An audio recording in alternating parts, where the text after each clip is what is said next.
안녕하십니까, 문틀란TV입니다.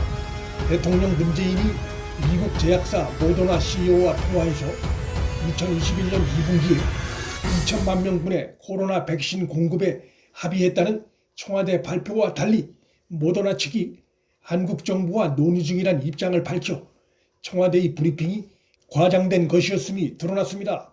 모더나 측은 공식 보도 자료를 통해 한국 정부와 잠재적으로 모더나 백신을 공급하기 위해 논의 중이란 점을 확인한다며 제안된 합의에 따르면 배포는 2021년 2분기에 시작될 수 있을 것이라고 조건이 붙은 가능성 차원으로 언급했습니다. 논의 단계를 지나야 정식 계약 체결 단계로 접어든다는 점에서 논의와 합의는 엄연히 다릅니다. 모더나는 그간 미국, 영국과 백신 공급에 합의했을 때 미국 정부와 백신 공급 합의를 발표한다, 또 영국 정부와의 공급 합의를 발표한다고 분명한 내용을 담아 발표했습니다. 제안된 합의라는 표현 역시 양국이 아직 완전한 합의에 이르지 못한 상태에 있음을 보여주는 표현입니다. 코로나19 확진자가 급격히 증가하고 사망자 수도 늘고 해외 국가들과 달리 백신을 미확보한 사실들로 인해 지지도가 급속히 추락하고 궁지에 몰린 현 정권이 사실 크게 부풀린 정황이 뚜렷하게 나타났습니다.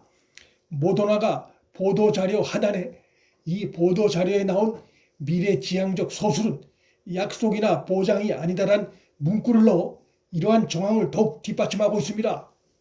모더나 측이 발표한 논의 중이라는 표현, 또 제안된 합의에 따르면이란 조건을 전제로 한 표현, 그리고 2분기에 시작될 수 있을 것이라는 가정적 표현을 모두 감안하면 청와대나 우리 정부 발표는 사실과 커다란 차이가 있다는 것이 드러났다 할 것입니다.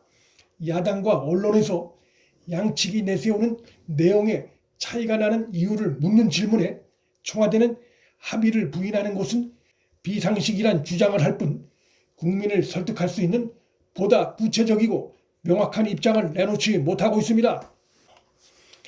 청와대가 30일 김종호 청와대 민정수석이 노영민 비서실장 등과 함께 사의를 표명했다고 밝혀 민정수석에 임명된 지 4개월 만에 그가 교체될 가능성이 커졌습니다.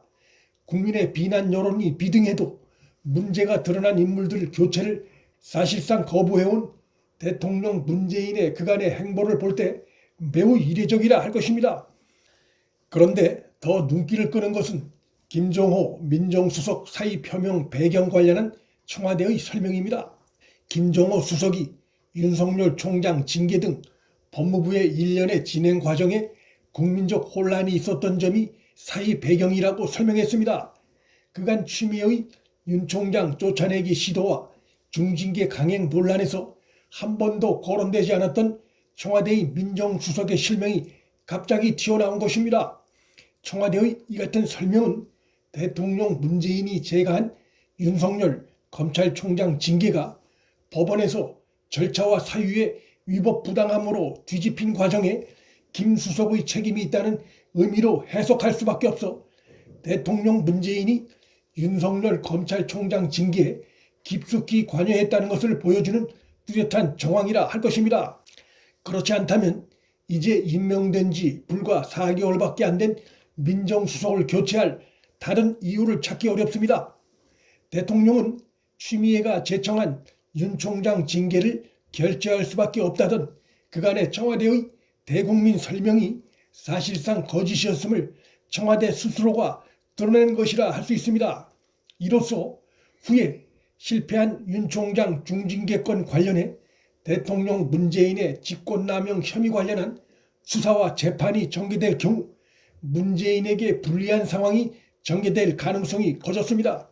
김정호의 사의 표명과 그와 관련한 청와대의 공식 브리핑 내용은 향후 문재인의 직권남용 혐의 관련해 두고두고 문재인의 발목을 잡을 가능성이 있습니다.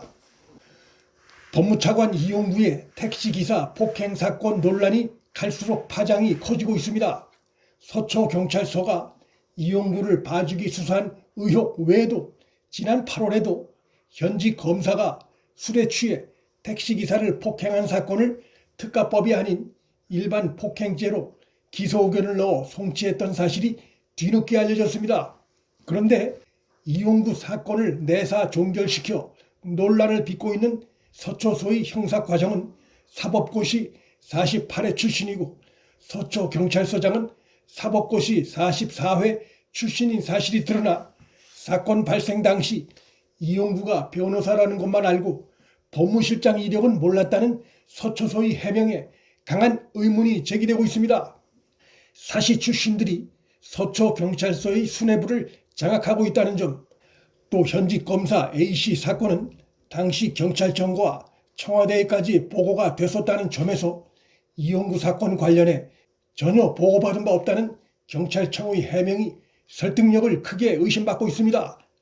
이용구와 서초소 수사 지휘 라인의 불리한 정황들이 속속 이어지고 있어 이 사건 수사를 맡은 중앙지검 내의 친 이용구 검사들이 사건을 적당히 덮긴 더욱 어려워진 상황입니다.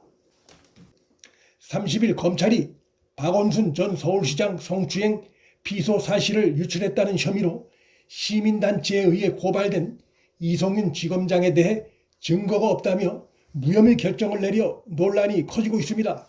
사건 피해자 측은 최초 서울지검 검사에게 고소 의사를 알렸고 그 검사는 피해자 측과 면담 약속까지 잡았다가 돌연 이를 취소한 바 있습니다.